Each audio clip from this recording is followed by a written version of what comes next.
اعوذ باللہ من الشیطان الرجیم بسم اللہ الرحمن الرحیم وبہ نستعین وہو خیر ناصر ومعین۔ مختصر دروس معارف قرآن و اہل بیت میں ماہ رمضان کے موضوع پہ آج یہ دوسری گفتگو ہے، جس میں روزے کے واجب ہونے کی حکمت و فلسفے کے بارے میں امام جعفر صادق علیہ السلام ارشاد فرماتے ہیں: اما العلۃ فی الصیام لیستوی بہ الغنی والفقیر۔ ماہ رمضان کے واجب ہونے کی علت یہ ہے تاکہ غنی و فقیر برابر ہو جائیں۔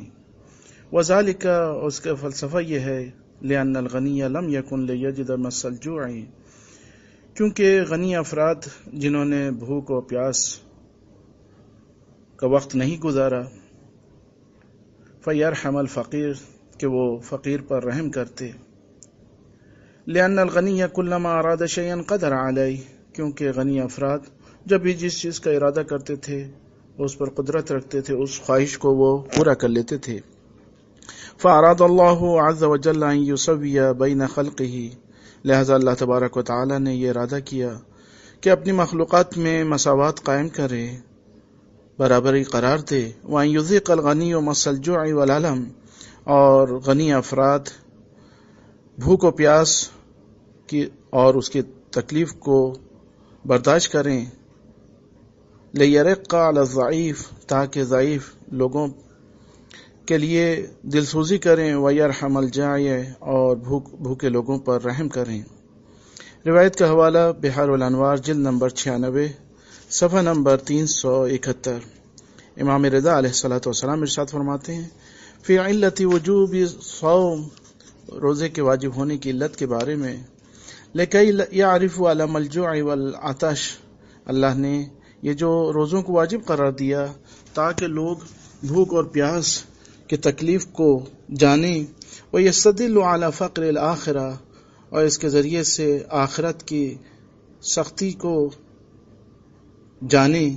وَلِيَكُونَ الصَّائِمُ خَاشِعًا ذَلِيلًا مُسْتَكِينًا مَأْجُورًا مُحْتَسِبًا عَارِفًا صَابِرًا عَلَى مَا أَصَابَهُ مِنَ الْجُوعِ وَالْعَطْشِ، اور تاکہ روزے دار خضوع و خشوع سے پیش آئے، اس کے اندر خضوع و خشوع پیدا ہو اور اسے اجر ملے، اور وہ اس بات کو جان لے کہ ان چیزوں پر صبر کرنا ہے جو بھی بھوک و پیاس اللہ کی راہ میں پیش آئے۔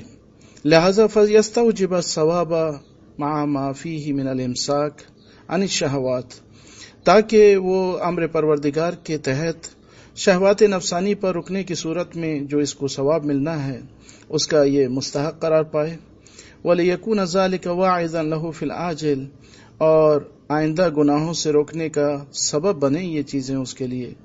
وَرَائِظًا لَهُمْ عَلَى أَدَاءِ مَا كَلَّفَهُمْ، اور واجبات کی ادائیگی کی طرف یہ چیزیں اس کے لیے رہنمائی کا سبب بنے۔ وَدَلِيلًا لَهُمْ فِي الْأَجْرِ، اور اس کے اجر و ثواب کے لیے رہنمائی اور دلیل قرار پا سکیں۔